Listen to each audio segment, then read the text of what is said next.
Veja só, se a gente tem uma população em que a média de idade em que se usa álcool e se inicia o uso do álcool, que é uma droga, é com 12 anos de idade, e eu inicio a média, né? E aí isso daí também é um convite, é uma facilidade, é uma ponte muito grande para o uso de outras drogas, principalmente o crack, que é a mais difundida e a de impacto mais dramático na vida da população, principalmente mais jovem.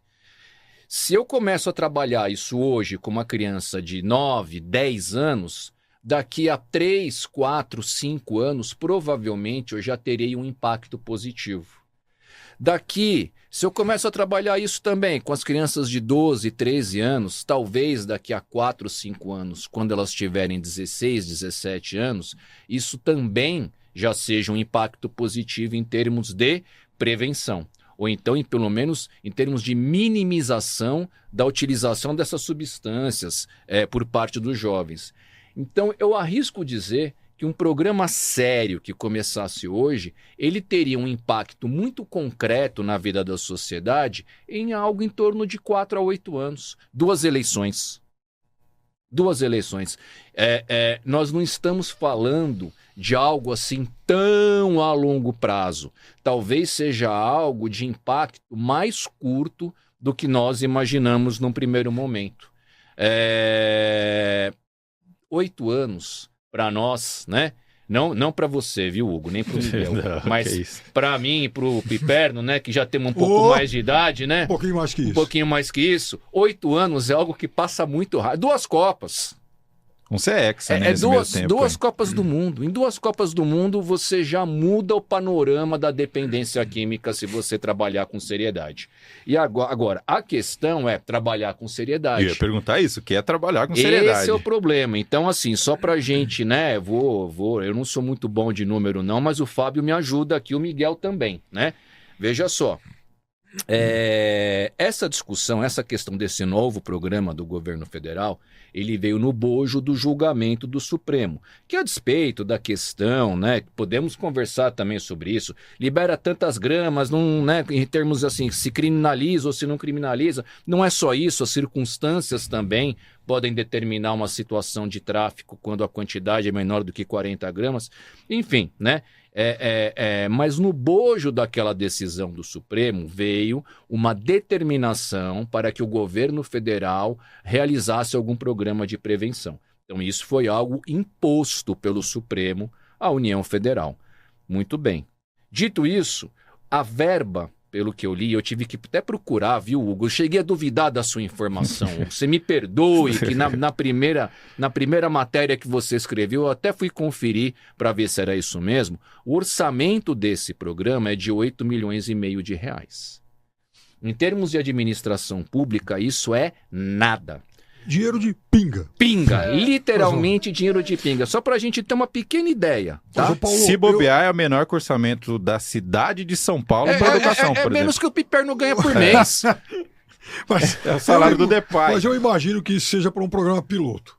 Pode até ser, Fábio, mas assim, olha só, né? Eu tô imaginando algo assim. São 12 aulas, são 12 programas. Pelo que eu entendi aqui, você me corrige aqui, são 12 aulas por ano. Né? O quê? Dá mais ou menos 1,5 aula, né? Considerando o período de férias. Um mês tem uma aula, né? No outro mês tem 2 aulas. Não acredito que isso tenha um impacto muito grande. Supondo que seja um programa piloto, né? Vamos pensar o seguinte, está se falando aqui de 60 cidades, né? 60 cidades, 8 milhões e meio dividido por 60, daria mais ou menos 120 mil reais. Esses 120 mil reais, eles por escola, né? Vamos supondo que fosse uma cidade por escola, a gente está falando aqui de uns 100 mil reais, mais ou menos, né? Por ano? Ou para que o programa seja executado nos próximos anos? Eu não acredito que esse dinheiro ele vai ser, todos os anos, vai ser um orçamento corrente. Então, assim, mesmo que for um programa piloto, e a gente está falando de míseras 60 cidades, míseras no sentido numérico, nós temos 5.540 e tantos municípios 1%. no Brasil. 1%. 1%. Em termos de cidade, porque só em Pernambuco, por exemplo, nós temos mais de 1.000 escolas públicas.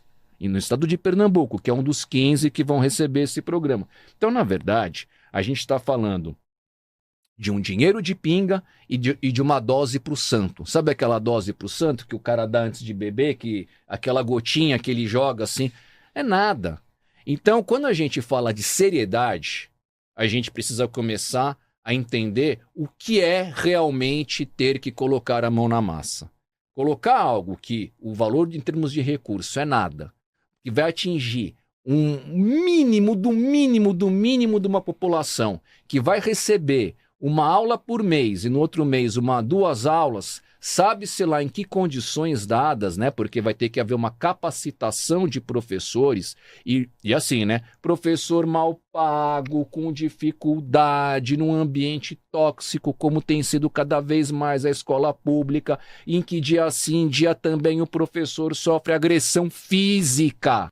Não é que ele sofre agressão moral, o professor já se acostumou a ter. O problema agora é a agressão física, em que o professor se sente cada vez mais abandonado, principalmente pelas cúpulas diretoras de cada unidade educacional, em que cada vez mais os professores são aposentados por estresse ou são afastados por problemas decorrentes de doenças de cunho mental. Ou seja, nesse cenário caótico, vai se colocar algum recurso para capacitar um professor para uma vez por mês ele, para uma escola em um estado, fazer alguma coisa. Não é, no meu modo de ver, algo sério.